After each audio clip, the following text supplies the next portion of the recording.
19/5/25 তাৰিখে এখন নটিফিকেশ্যন আহিছিল। এই নটিফিকেশ্যনখন মই অলপ পঢ়ি দিছোঁ। Government of Assam administrative reforms training pension and public grievance department Dispur Guwahati 6 memo number PPG-12/16 2025/6/A ইয়াতে লিখিছে to the secretary to the government of Assam department of School Education Janata Bhavan Dispur 6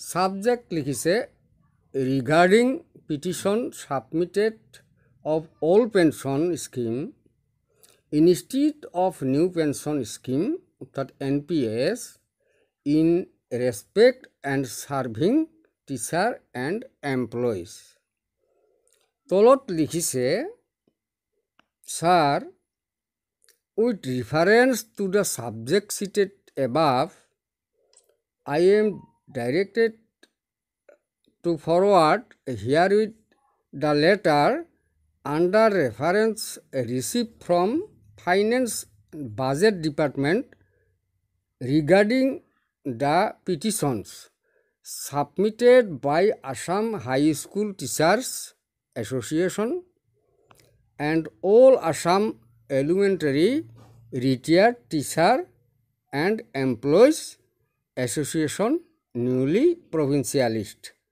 for reversion of NPS to OPS. This is your kind information and necessary action. থুলমূল কৈ কথা হ'ল কি ইয়াতে আবেদন কৰিছে কিছুমানে আবেদন কৰিছে যে নতুন পেঞ্চনৰ সলনি পুৰণি পেঞ্চন দিব লাগে বা হ'ব লাগে। সেই আবেদনখনক লৈয়ে এখন নটিফিকেশ্যন আহিছে।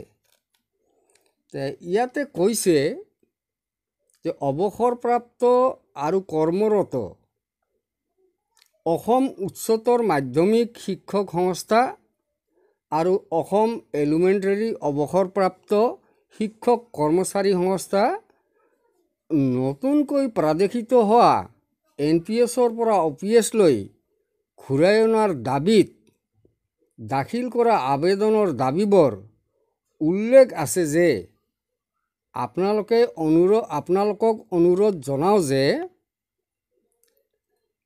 এই বিষয়টো ভালকৈ পৰ্যালোচনা কৰি আপোনালোকৰ মন্তব্য বা মতামত বিত্ত বাজেট বিভাগলৈ পঠিয়াব যাতে প্ৰয়োজনীয় ব্যৱস্থা গ্ৰহণ কৰিব পাৰে।